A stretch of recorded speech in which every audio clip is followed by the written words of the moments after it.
Assalamualaikum warahmatullahi wabarakatuh. Waalaikumsalam warahmatullahi wabarakatuh. Alhamdulillahirabbil alamin. Berkumpul kembali kita kali ini. Di sore ini lagi kita berjumpa lagi dengan tema dan bahasan yang tentunya terus berbeda.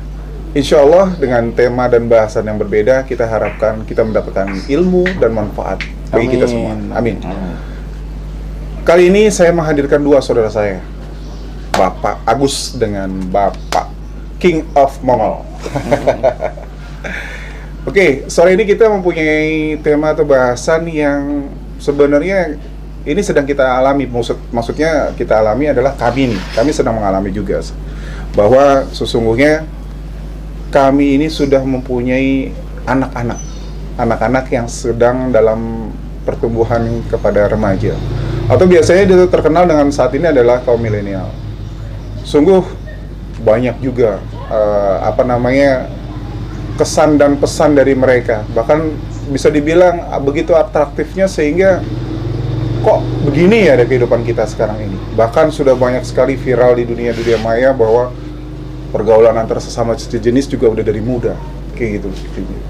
Oleh karena itu kita akan bahas bagaimana sih sebenarnya cara kita untuk mendidik anak-anak kita menuju kepada gerbang kebaikan, yang insya Allah mereka sebagai penerus kita, semoga mereka bisa jalan dengan jalan yang begitu baik pada rel yang sempurna, sehingga dia menuju pada kebaikan dunia akhirat.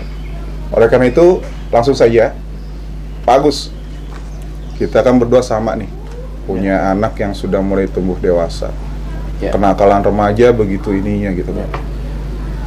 Kalau Pak Agus sendiri mendidik anak-anak gimana Pak?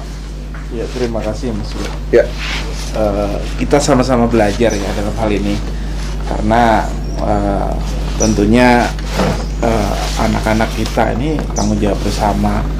Jadi saya bukan ahli cara mendidik anak. Jadi anak jadi begini gimana caranya. Cuman kita ini ngobrol bareng istilahnya Mas Bro. Iya, betul. Yang jelas kalau mendidik anak itu terkait dengan salah satunya bagaimana menciptakan kondisi lingkungan anak ini berada gitu kan. Anak ini mau berada di mana sih? Jadi kalau dibilang masa remaja, tentunya mereka berada pertama di tengah-tengah keluarga, yang kedua tengah-tengah lingkungan kita, yang ketiga di sekolah gitu kan. Menurut saya paling banyak mereka ngalamin di mana nih? Kalau menurut saya paling banyak di sekolah. Jadi di sekolah tuh artinya apa? Bukan di sekolah terus belajar, itu enggak. Jadi di sekolah itu bagaimana dia bergaul bersama teman-temannya, ya kan gitu. Nah, kita cermatin itu dulu. Ya, tentunya kita pengen anak-anak itu gimana bisa di dalam lingkungan sekolah yang membawa ke Islami pertama, yang kedua ke positif ya. Positif artinya pergaulan sama teman-temannya baik, sama orang tua nanti sopan, sama guru sopan. Nah itu kan di mana sih anak-anak kita itu mau dimasukin ke sekolah. Jadi menurut saya sih pertama paling bagus ya masuk ke pondok pesantren. Pondok pesantren. Kenapa saya bilang ke pondok pesantren? Walaupun orang tua ini kadang-kadang berat, karena kita nggak mendidik diserahin sama suatu pondok, suatu yayasan, dan kita tutup mata kan. Betul. Sampai saat ini menurut saya itu yang terbaik. Karena gini, kita bandingkan dengan, maaf bukan sekolah yang lain nggak baik ya, cuman kita bandingkan sekolah yang lain, orang tua pun kurang ya, bukan tidak mendidik, kurang mendidik. Karena apa? Bakalan kurang waktu maksud saya. Karena si anak ini bergaul dengan teman-temannya, ya dengan pengawasan yang minim oleh gurunya, ya kan, minim. Karena apa? Begini, waktu di kelas dia diawasin sama gurunya, selebihnya gimana? Nggak ada yang ngawasin. Yang ngawasin siapa? Dia sendiri dan teman-temannya. Ini secara umum ya, secara umum, bukan berarti anak yang nggak masuk pondok itu jelek, bukan. Ini cuman pilihan menurut saya pribadi, gitu ya. Baik. Gitu aja. Pak Irsal, kalau kesimpulan dari Pak Agus tadi bahwa sebenarnya anak-anak itu kita bagi dari 3 dunia nih, ya kan, dunianya itu maksudnya di lingkungan keluarga, di lingkungan masyarakat, di lingkungan sekolah, ya kan. Beliau mengemukakan bagaimana kalau misalkan tema pendidikan yang dipilih oleh beliau untuk mendidik itu adalah dengan pondok misalkan, gitu. Kalau Pak Irsal sendiri punya gimana Pak Irsal? Oke, terima kasih. Apa yang diutarakan Pak Agus tadi ya memang itu baik ya, bagus di mendapat pendidikan di pesantren ya, itu memang salah satu solusi yang memang kalau untuk saat ini untuk membendung banyak propaganda atau bahaya-bahaya dari luar, dari internet, salah satunya memang lewat pesantren itu bagus. Betul. Cuma kan yang jadi masalah kalau kita berada di tengah-tengah, artinya kita nggak memulai seperti anak saya, kan dia kan sudah mau meningkat dewasa lah, itu kan nggak mungkin dia harus balik ke pesantren. Dan, gitu. Dan itu kan kendala juga buat saya kan. Nah, cuman saya sendiri juga nggak punya solusi dalam hal ini, cuman saya belajar melihat, karena yang saya tahu tantangan ini terlalu berat buat anak-anak ini. Kalau saya banding dengan diri saya kembali ke zaman saya dulu, nggak seperti anak-anak sekarang ini. Anak-anak sekarang ini sepertinya plong, bebas, ya, karena salah satunya pengaruh internet.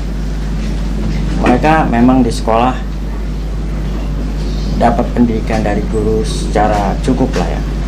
Tapi faktor lingkungan ini, karena dalam ilmu psikologi kan lingkungan ini kan membentuk karakter seseorang.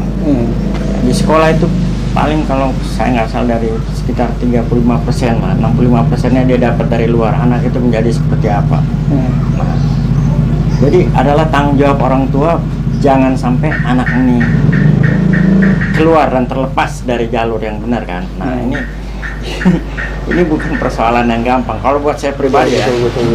Tapi kalau kita boleh berpendapat juga, Bos, sesungguhnya banyak juga yang pengetahuan dari internet ada gitu kan. Ya. Jadi kita tidak menutup juga kemungkinan seperti itu kan gitu loh. Ya, saya tertarik untuk menanggapi masalah internet itu.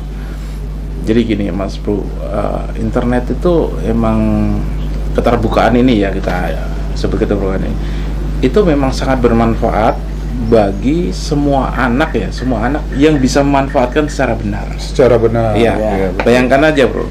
Jadi zaman kita dulu, didikan orang tua kita dulu lah, ya kan. Kita ini dilarang nonton film nih, sama orang tua kita digembok, masukin kamar, dikunci, plek. Kita udah nggak bisa kemana-mana, nggak bisa ngapa-ngapain, ya keras itu. Keras. Dan kitanya dapat gitu. Bayangkan sekarang ya, anak-anak sekarang nggak boleh nonton film, kamarnya filmnya masuk kamar Bro. Filmnya masuk kamar. Filmnya masuk kamar. Jadi kita kok gemboknya lewat mana, kan? Itu yang saya bilang sangat berbahaya. Iya. Kenapa saya sebut tadi pesantren masih yang terbaik? Kebanyakan pesantren itu melarang adanya handphone, gadget di anak gitu loh, kebanyakan ya. Jadi bisa dibilang nih anak jadi kuper memang, tapi yang masuk ke otak tuh murni pelajaran dari ustadz. Betul. Ya kan? Murni pelajaran dari ustadz, masuk tanpa melihat dunia luar. Betul. Bukan 100% ya. Betul. Karena ustadz juga ngajarin dunia luar tuh begini. Nggak 100% dia melihat. Tapi si ustadz itu seorang anak sama yang dewasa tuh lebih susah dewasa. Betul. Yang ditakutin kita tuh dia melakukan dosa sampai nggak sadar kalau itu dosa kan gitu kan.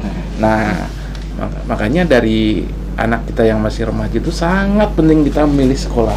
Betul. Ya kalau menurut saya sih, kalaupun nggak pesantren, masukkanlah dia ke sekolah Islam gitu, yang yayasannya yayasan Islam. Itu saya berpengalaman, saya juga belum pernah masuk pesantren, tapi alhamdulillah anak saya pesantrenin. Dulu saya SMP negeri, SMA Islam, SMA Islam. Ya saya sebut aja, saya masuk Muhammadiyah. Nah, begitu kuliah, saya kembali lagi ke nggak ada dasar lah di situ. Walaupun di situ tetap ada pelajaran agama Islam ada. Di SMP itu kalau saya kilas balik ya, tauhid saya kecil bro. Di SMA, ke SMA itu tambah nakal saya, tambah nakal. Maksudnya nakal biasa ya, nakal biasa ya, suka apa sama teman-teman biasa lah masa remaja gitu. Tambah nakal, bukannya tambah nakal, tapi tauhid saya tambah kuat. Karena sekolah Islam. Karena sekolah Islam, tauhid saya tambah kuat. Jadi senakal-nakalnya saya, kalau agama saya diajak, saya marah walaupun dalam hati. Gitu loh. Nah, itu menumbuhkan tauhid itu, saya rasa yang terpenting tuh. Jadi nanti di kemudian hari itu anak kita mau digoyang kanan, digoyang kiri, pegangannya tetap la ilaha illallah Muhammad Rasulullah. Itu. Cuman kalau kita bandingkan ya, kalau tema kita dulu ya kalau Pak Agus kita tadi, kita nakal, kita disetrap, masukin kamar, selesai. Ya kan? Udah gitu, karena dulu tidak ada internet, kita begitu atraktifnya, gitu kan?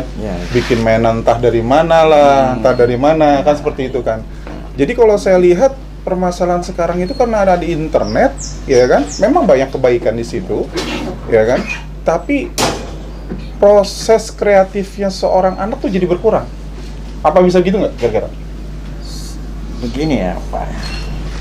Internet ini memang kalau kita ambil nilai positifnya memang banyak. Ya, cuman kan kita juga harus waspada dengan hal-hal yang negatifnya, yang jelas itu. Karena internet ini kalau menurut saya salah satu bisa jadikan sebuah alat propaganda. Nah, anak ini kan labil. Dia belum ngerti, belum banyak tahu lah tentang bagaimana hidup mereka itu kan masih dengan jiwa remajanya, melihat, meniru, terus dicoba kan biasanya begitu. Nama seperti yang Pak Agus bilang, kalau memang dasar agamanya kurang nanti nyelonong ke sana. Ini kan yang repotnya. Kalau di saat usia-usia seperti di remaja itu dia udah punya dasar, emang bagus, dia bisa filter. Nah tapi kan kita nggak bisa jamin anak itu udah bisa punya dasar belum. Nah makanya saya bilang, ketika Pak Agus bilang itu dia anaknya di pesantren, itu hal yang memang bagus sama positif. Nah bagaimana kalau anaknya nggak di pesantren? Nah artinya kita kan harus proaktif sendiri dong. Betul. Di sini waktu kita dibutuhkan. Betul. Bagaimana seandainya bagi orang-orang bapak-bapak yang nggak punya waktu? Nah seperti apa seharusnya dilakukan? Karena kita nggak bisa bendung ini internet. Anak sekarang ini lihat buka dari HP, lihat pornografi lah atau segala macam. Memang kreativitas bisa dia bangun, tapi hal-hal itu dia nggak bisa hindari datang. Kalau mereka punya dasar keimanan dari orang tua yang udah terfilter, dia nggak akan lihat itu. Bilang dosa nih bahaya. Tapi kalau yang enggak, bisa nyelonong terus. Pak Riston gimana Pak Riston? Malah ambruk nanti jadinya. Barangkali Pak Riston, saudara-saudara nih ada teman-teman juga di belakang kita ini. Barangkali teman-teman kita yang di belakang ini bisa memberikan masukan-masukan nih kira-kira nih, atau keluh kesah lah tuh macam-macam. Ya makasih Mas Bro. Anak ya. Iya. Masalah mendidik anak. Memang saya sih poin pertamanya setuju.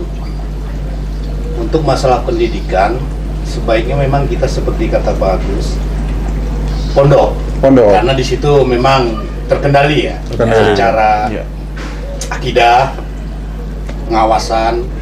Cuman permasalahannya kan sekarang seperti saya nih, contohnya anak saya kan nggak di pondok. Iya. Belum lah. Lain hal. Kita kepingin. Cuman kan keinginan anak berbeda dengan kita. Nah, kita tidak bisa mengabaikan keinginan anak juga. Ini kita berdasarkan dari kita dengar-dengar juga gimana cara mendidik anak. Terus saya cerita sedikit nih. Saya pengalaman dalam mendidik anak itu, kebetulan anak saya perempuan semua. Iya. Sebelum anak, saya mendidik adik. Perempuan. Alhamdulillah sekarang sudah menikah. Sudah punya anak 3. Terus mendidik sepupu anak kakak saya. Iya. Alhamdulillah sekarang sudah bekerja. Nah sekarang anak saya 2. Yang satu kelas 6 SD, masuk SMP. yang satu lagi kelas 2 SD. Nah, alhamdulillah yang masuk SMP ini ya gitu. Walaupun tidak di pondok, tapi sekolahnya misalkan berbau Islam lah. Iya. Kurikulumnya berbau Islam. Itu memang pokok utama. Iya. Cuman begini, Mas Bro. Dalam mendidik anak yang saya alami, ini saya pribadi ya. Kalau mungkin bapak-bapak cocok, karena menurut saya berhasil. Iya. Alhamdulillah saya bilang saya berhasil karena melewati fase adik sepupu. Tidak terjadi hal-hal yang tidak kita inginkan. Iya. Jadi pertanyaannya gimana saya mendidik anak? Nah, kata Pak Irsal, sekarang memang eranya era internet. Siap. Mau tidak mau, kita harus terlibat dalam itu. Tidak bisa menghindari itu. Tidak bisa menghindari Ya, ya. pasti. Betul. Gimana juga kita mencegahnya tidak bisa. Akhirnya kita harus berdamai dengan itu. Oh, benar. Ya, berdamai maksudnya. Cakep itu istilah. Mau tidak mau ikut. Iya. Cuman gimana cara kita supaya anak kita tidak terpengaruh dengan hal-hal yang negatif? Nah, ini ada pengalaman yang saya lakukan. Jadi saya cuman memberitahu ke anak-anak saya atau ke adik saya dulu, ke ponakan saya, kalian boleh terlibat dalam itu. Tapi kalian harus bedakan mana yang baik, mana yang tidak. Saya tidak melarang. Kalau dilarang nggak bisa, pasti nggak bisa. Cuman kita kasih aturan di situ. Kalau saya pribadi Pak ya, pengalaman saya kasih aturan. Silakan. Misal mau keluar main malam silakan. Tapi kamu tahu apa yang tidak boleh. Jadi saya tidak melarang dia untuk bermain. Kan biasanya orang tua karena merasa khawatir nih keluar dengan teman-teman, takut terjadi ya tanda kutip, yang namanya anak muda kan, Betul. labil, bisa terjerumus ke dalam narkoba, ya maaf maksiat. Cuman saya kasih tahu begini, saya tidak mau terjadi ini kepada kamu. Poinnya itu saya tekan. Karena apa? Kedua, agama saya masukkan memang, itu pokok utama. Agama kita itu melarang, sudah jelas yang dilarang-larang oleh agama kita. Hukumannya sudah jelas. Betul. Terus efek yang terjadi ke kamu nanti udah jelas. Betul. Saya berusaha untuk membeberkan. Begini loh, nanti kamu kalau terjadi begini, hukum sosialnya begini, hukum agamanya begini, hukum dengan keluarganya begini. Saya lihat dengan cara metode saya itu, alhamdulillah sih bisa. Betul. Jadi keluarga saya berjalan sampai saat ini ya.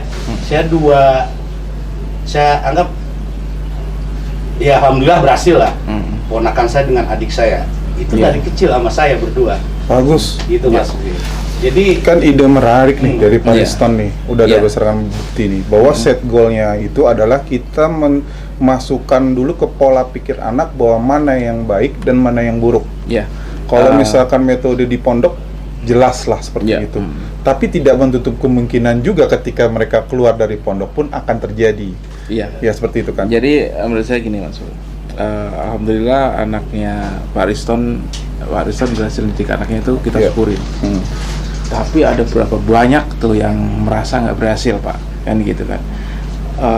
Saya pikir setiap orang tua pasti ngasih tahu anaknya ini yang baik, ini yang buruk, ini yang baik, ini yang buruk. Itu hampir semua orang tua ngomong. Dan reaksinya Iya. biasanya Reaksinya oke-oke aja. di oke rumah, aja kan. pasti begitu ya. Seperti Oke aja ya. Nah, akhirnya kita apa? Kita hanya berharap anak kita ini jadi benar. Betul. Alhamdulillah anak Pak Riston benar. Berapa banyak yang orang tua yang ngajarin ini yang baik, ini yang buruk, dan akhirnya jadi yang buruk, gitu kan? Itu banyak sekali, ya kan? Banyak sekali. Nah, kalau menurut saya hanya mengatakan itu kurang apa ya? Kurang lah, Pak. Kurang. Jadi gimana caranya anak ini bisa termonitor kita gitu. Saya yakin ya, semua kita nggak tahu anak kita di depan kita baik, di lingkungan baik, nggak taunya di luar begitu kita nggak tahu. Karena pengalaman temen-temen saya yang punya anak begitu banyak. Jadi ini anak ini saya tahu digendongnya itu tahu, ya kan. Kemarin aku dapat cerita tuh anak jadi sorry nih, anak pang bukan semuanya jelek ya, tapi jadi anak pang yang kurang ajar sama bapaknya. Bayangin aja bisa nelpon gini, bangsat kirimin gua duit. Itu sama orang tua, ya kan? Ini yang salah siapa? Orang tua atau anak? Saya yakin didikan orang tuanya terlalu los nih, ya kan? Nah, begitu. Saya bukan ngomong anak pang begitu semua, bukan. Ini saya dapat masalah akhlak yang tadi itu aja. Ini personal nih, ya kan? Personal. Jadi ada anak nih, anaknya masuk anak pang katanya. Aku sendiri nggak lihat secara mata telanjang, cuman saya diceritain ya. Anak pang itu minta duit sama bapaknya sampai seperti itu. Padahal nih teman saya ini di keluarga yang baik-baik nih, keluarga yang terpandang lah gitu. Sampai dia nangis. Gimana sih cara didik anak ini? Anak udah terlanjur begini gitu, gitu ya. Nah, itulah salah satu contoh buruk gitu Pak ya. Contoh jadinya buruk ya. Saya yakin teman saya dulu waktu kecil, anaknya kecil diomongin ini jangan, ini iya, ini jangan, ini iya, pasti gitu. Ya akhirnya jadi begitu. Kalau misal saya berbagi pengalaman saya nih bagi teman-teman ya, ini yang punya anak baru satu yang pengen masukkan pondok, kan banyak orang anaknya masuk pondok nggak mau gitu ya, nggak mau anaknya pondok, anaknya bapaknya akhirnya orang tuanya memaksa gitu, itu kurang baik juga. Alhamdulillah anak saya nggak ada yang susah masuk pondok tuh, iya aja. Kenapa? Saya punya cara. Dari kecil tuh anak didoktrin bahwa anak papa semuanya SMP masuk pondok, semuanya. Dia pasti balik tanya, SMA-nya gimana Pak?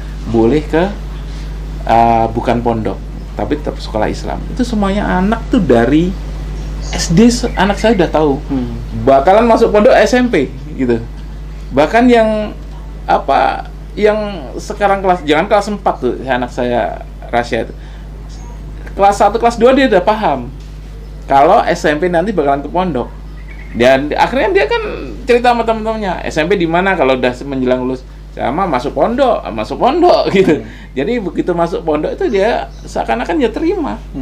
Emang jalan anaknya papa nih semuanya masuk pondok. Lihat dari kakaknya tuh. Anak pertama itu sangat berpengaruh ini. Karena menjadi cerminan anak kedua, ketiga gitu loh, dan seterusnya. Ini gitu, Pak Agus, saya kembali ke cara berpikir Pak Agus tadi. Alhamdulillah Pak Agus berhasil mendidik anak Pak Agus masuk bisa pondok, masuk pondok. Gitu. Tapi tidak semua bapak-bapak juga. Ya makanya bisa tak kasih tips. Ya. Tadi tak kasih tips. Nah, gitu. tipsnya, ya saya juga tadi coba berusaha ngasih tip. Nah, tapi Pak Agus berkata tidak semua, betul. Di sini kita setuju. Kita kan jarinya tengahnya ya. Saya juga sama. Dulu nyuruh anak itu dari kecil udah doktrin pondok. Masih SD siap. Faktanya ternyata tidak berubah. Gitu ya. Nah, berarti kan menyiasati. Dalam menyiasatin ini kembali lagi ke cara saya tadi ya, mungkin berguna bagi saudara-saudara kita. Walaupun Bapak bilang ya semua orang berbeda, tapi Kak, menurut saya mendidik itu bermacam karakter anak saya. Apalagi adik saya itu, wah keras Pak, perempuan tapi kayak cowok, ngeri, luar biasa ngelawannya. Cuman saya bilang begini, memang di sini kita harus ada tangan besinya, memang betul. Tapi jangan sekali dia tahu kita itu siapa. Itu saya metode siapa ya. Awal saya keras sekali dua kali, saya main tangan saya. Main tangan. Sekali dua kali itu jangan sering-sering. Sekali dua kali main tangan untuk menunjukkan saya bisa marah kalau kamu salah. Kan begitu. Tapi kita aja, kalau saya caranya itu kayak, saya ingat bahasa Soekarno, bukunya Guru Soekarno Putra, menganggap Soekarno itu dia bapakku, dia guruku, dia temanku. Nah, karena saya punya bukunya, bagus itu untuk Pak Islam mencoba menjadi guru, teman, menjadi teman juga, menjadi bapak juga bagi anaknya. Begitu. Nah, itu saya jalankan. Di mana saat saya jadi temannya itu, sesuatu keinginan dia yang tidak sesuai menurut kita, misalnya pingin nonton malam konser, kan kita orang tua kan khawatir, tapi kita coba berpikiran positif aja. Boleh kamu nonton, tapi ingat apa-apa yang tidak boleh kamu lakukan. Nah, saya selalu menekankan begitu, jadi saya tidak pernah menghadang keinginan mereka, tidak.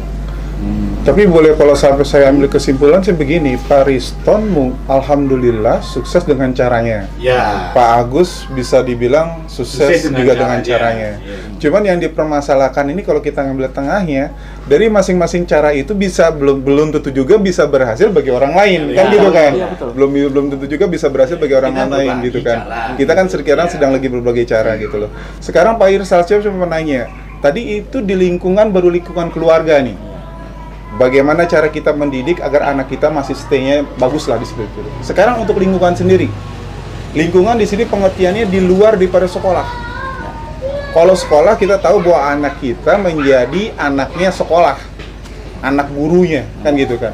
Cuman lingkungan yang di luar itu lagi. Ya. Jadi begini ya, kalau bicara sekolah, mungkin apa hal yang menyangkut anak saya, alhamdulillah sih, kalau untuk didikan sekolah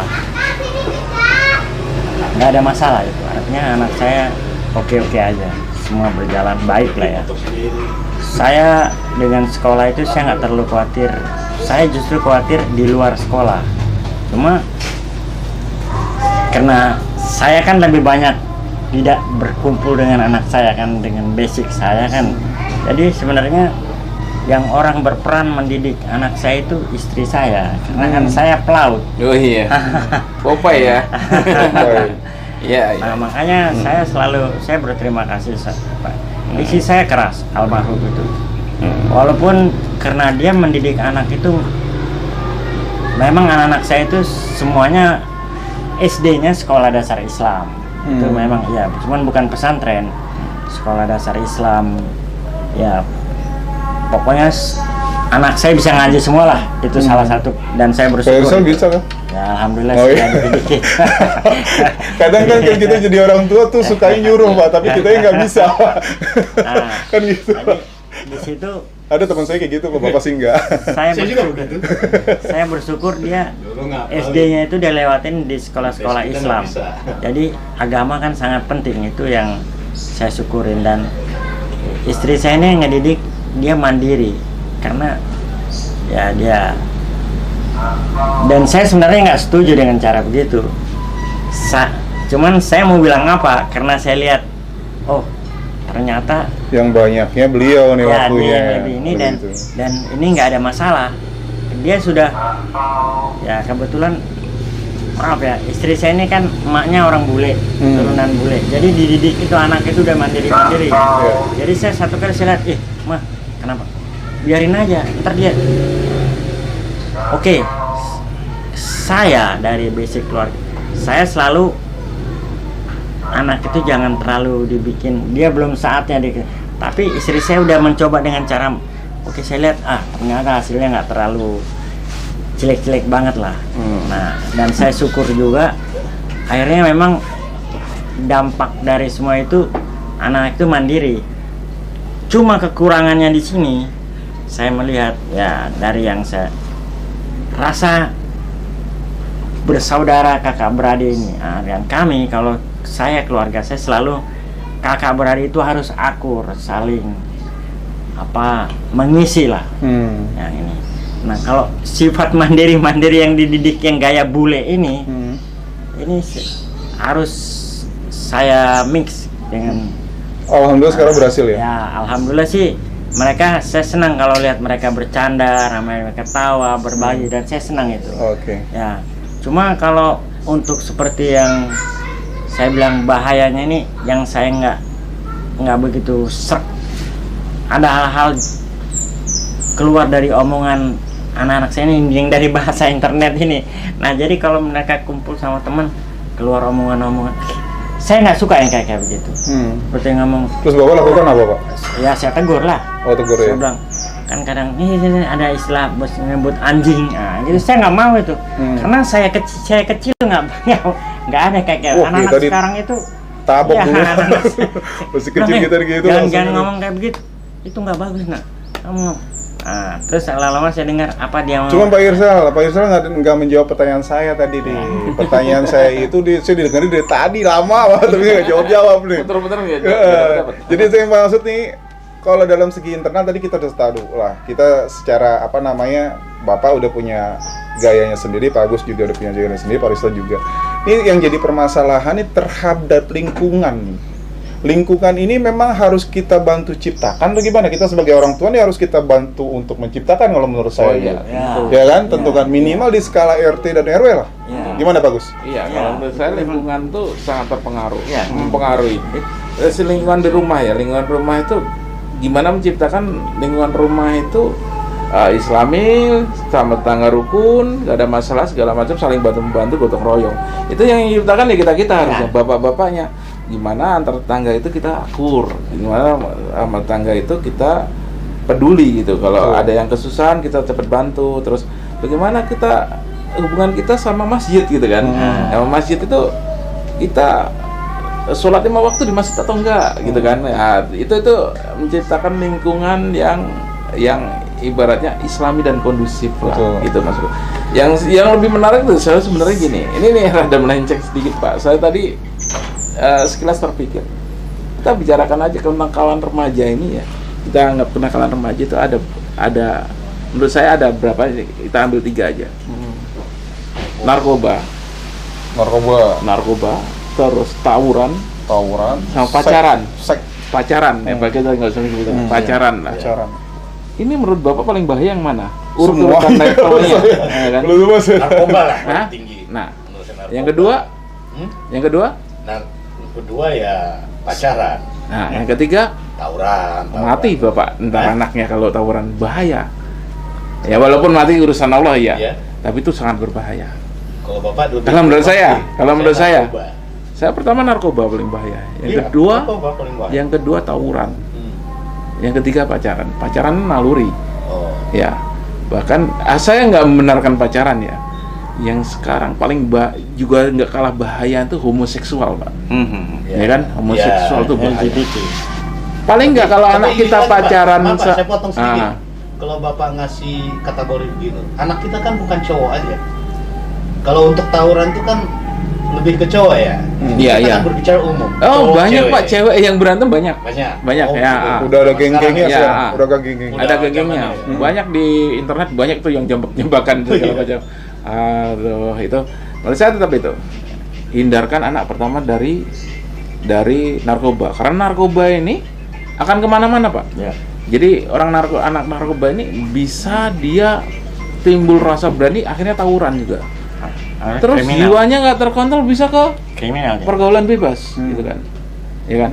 Nah, kalau saya urutannya, menurut saya ini semuanya jelek, sekali lagi semuanya jelek. Tapi kalau boleh memilih nih, daripada narkoba sama tawuran, mending anak kita pacaran lah. Tapi masih kita bisa kontrol gitu loh, gitu. Paling nggak kita tahu anak kita, paling nggak kita tahu anak kita nih normal, suka sama lawan jenis, itu aja lah. Kalau sebatas pacaran. Daripada Yang kita narkoba. takutkan kan lewat dari pacaran. Iya, itu Cuman kan- levelnya, Pak. Iya. Nah, levelnya narkoba, terus tawuran, terus pacaran. Ini semuanya nggak bagus semua. Tapi mendingan kalau boleh milih nih, daripada narkoba Kalau sama boleh milih. tawuran nih, Kalau boleh mendingan nakal-nakalnya di pacaran deh. Iya, iya. Ya kan gitu kan? Cuman di Pacaran dulu ya? pacaran juga. Jadi Pak. menurut saya Tapi gini. pacaran juga Pak. Selalu saya anak saya juga pacaran. Saya selalu bilang jaga nama baik keluarga. Nah, Kamu boleh aja pacaran. gampang ngomonginnya Iya. Pak ya. Gampang ngomonginnya ya. Ya. Saya Kalau narkoba ngomonginnya susah Pak, ya kan? Tiba di sana beler apa. Cuman Pak Riston khawatir karena dia punya anak cewek, bro. Iya. saya cerita lucu nih Pak, masalah pacaran. Iya. Anak saya ini, Talita, itu anak kelas 2 SD. Ya kan? Sering saya terima surat cinta dari anak tetangga. Iya. Oh, Berapa? Kelas berapa? ya, yang ngirim anak Pak Toro. Talita yang cantik, maafkan ya. Nah, itu naluri Pak, itu. Ya kan gitu. Maksudnya itu loh bahayanya itu sekarang. Saya maksudnya mau ngarah ke sana. Iya, iya, Dari siap, kecil siap. aja Hmm. sudah begitu. Iya. Yang kita takutkan keluar dari jalur Kebablasan lah. kebablasan. Ya. Tapi saya anggap itu berbahaya juga. Tapi ini bisa dijadiin emergency calling nih sebenarnya, Iya, Pak. lucu saya itu. Maksudnya emergency calling Ada gini. istri saya tuh, sampai Kalau dia kita suruh- bicara yang balik lagi ke tadi bahwa ini merupakan suatu pikiran secara lingkungan yang harus kita terapkan di sini ya minimal. Berarti tiga Kenakalan. emergency ini, Kenakalan. ya, ini benar-benar harus, menurut saya sih harus sevisi semisi minimal di lingkungan RT maupun RW gitu ya. Kita harus punya mawas diri di situ. Dan menurut saya juga bukan hanya pemerintah dan sekolah gitu kan, kita juga nggak berlepas diri semua sebagai orang tua untuk mendidik anak kan begitu kan. Berarti kita harus bahu membahu nih untuk mengkampanyekan ini bahwa minimal di lingkungan kita pertama jauhi daripada narkoba, ya kan. Yang kedua, jauhi daripada tawuran anak-anak kita, dan kalau bisa yang ketiga, jauhi dari pergaulan bebas. Pak, Kan begitu kan? memang ini Pak ya. Sebenarnya memang masalah ini sebenarnya awalnya memang dari keluarga Pak, dari rumah. Itu yang saya pelaut Pak ya. Saya banyak keluar. Saya melihat kenapa di Jepang itu orangnya ternyata memang begitu. Dia dari rumahnya udah didik duluan. Jadi pemerintahnya gampang ngaturnya, orang udah ada basicnya. Nah, kamu nih. Jadi saya suka lihat nggak ada di situ di Jepang itu majalah porno itu dijual bebas, tapi nggak pernah saya lihat ada anak-anak kecil yang ke sana karena orang tuanya udah didik anak itu nggak pakai ke sana. Setelah dia dewasa dia baru ke sana. Nah kita juga kalau kita dari rumah kita udah didik di tiap-tiap keluarga, insya Allah kedepannya berdampak untuk RT, RW, kelurahan sampai ke tingkat negara. Jadi kita mulai dari internal kita dulu Pak ya. Harus dari Kita internal dulu, terus kita naikkan ke level lingkungan. Berdua levelkan ke sekolahan ya Pak ya. Ya kalau itu nggak bisa dari atas, dia harus dari bawah Pak. Betul Dari betul bawah betul. ke Kita atas. nggak serta merta membiarkan ini biar jadi faktor pemerintahan aja kan gitu Nggak kan. bisa Gitu. Pak, memang harus dari kitanya. Pak Agus cukup? Ada lagi? Udah cukup. Cukup ya, Pak Riston? Kalau mau cukup, Yang jelas itu semua tadi nggak menghakimin satu masalah ya, Bro. Betul. Bisa saya bilang pesantren lebih bagus daripada Ya, itu kan sekolah. cara, ya kan? Itu nggak semua. Itu Betul. kan tergantung Itu nggak pilihan semua, tiap. tergantung. Nah, ya. Anak pesantren jadi kurang ajar banyak. Banyak. Di Anak pesantrennya sekolah, juga jadi biang itu malah kurang ajar bisa. banyak. Anak Banyak. pesantren yang jadi akhirnya soleh jadi ustadz banyak. Betul. Yang dari sekolah biasa jadi apa baik dan akhirnya jadi orang berhasil, bahkan jadi ustadz. juga Jadi banyak. ustadz banyak. Betul. Ya. Jadi ini global secara umum aja. Betul betul. terus ada satu hal yang saya mau tambahin, Mas Bro kalau bisa. Ya. Saya selalu tanamkan ke anak-anak saya. Kan anak-anak itu pasti berteman ya. Ya. Sesuatu yang tidak bisa kita hindari. Dan dia butuh itu, butuh teman. Dalam berteman, saya selalu doktrin anak-anak saya, jangan mengejas teman kamu itu tidak baik. Dan jangan sekali-kali kalau ada teman kamu yang kamu anggap, yang lain menganggap tidak baik, kamu menghindari teman kamu. Itu sering saya pesankan. Karena begini, manfaat dari itu ada. Baru-baru ini terbukti. Ada salah satu teman yang kalau ngomong itu kalimatnya selalu keluar kata anjing. Nah, kasar kan? Anjing. Iya.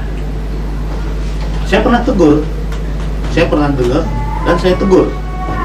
Nah, kalau kita negur itu berbeda. Jadi saya masukkanlah doktrin ke anak saya. Karena satu, manfaat yang saya manfaatkan dari kejadian itu, kebenaran nih orang senang main dengan anak saya. Jadi saya manfaatkan anak saya. Begini bilang sama anak saya, bilang ke teman kamu, kalau dia masih pingin mau bermain dengan kamu, kalimat-kalimat itu jangan sampai keluar lagi. Itu tidak baik. Kasih tahu itu tidak baik. Oke. Alhamdulillah. Sampai saat ini berubah. Berubah ya. Nah, jadi memang anak-anak itu juga jangan dilarang untuk berteman dengan teman yang nakal. Kita kan biasa orang tua begitu. Itu ternyata nggak baik buat anak. Iya. Kalau bisa anak tuh dikasih itu perbuatannya tidak baik. Tapi Betul, kamu betul. jangan tidak berteman dengan dia. Baik. Ajarin dia, ingatkan dia. Baik. Gitu. Bagus. Cukup? Ya. Cukup ya. Saudara-saudaraku pemirsa Al-Araf TV, alhamdulillah. Mungkin ini hanya sekelumit dari beberapa solusi dari teman-teman kita yang kita share di sini. Tapi mungkin juga ada lebih lagi. Kami mengundang saudara-saudara sekalian untuk berkomentar di kolom komentar kami. Sesungguhnya kami mencoba berusaha menampilkan sesuatu yang menjadi manfaat minimal dari diri kami sendiri, maksimal bisa buat Anda semua. Jangan lupa klik like, subscribe, share. Jangan lupa notifikasinya biar Anda mendapatkan video terbaru dari kami. Terima kasih. Assalamualaikum warahmatullahi wabarakatuh. Waalaikumsalam warahmatullahi wabarakatuh.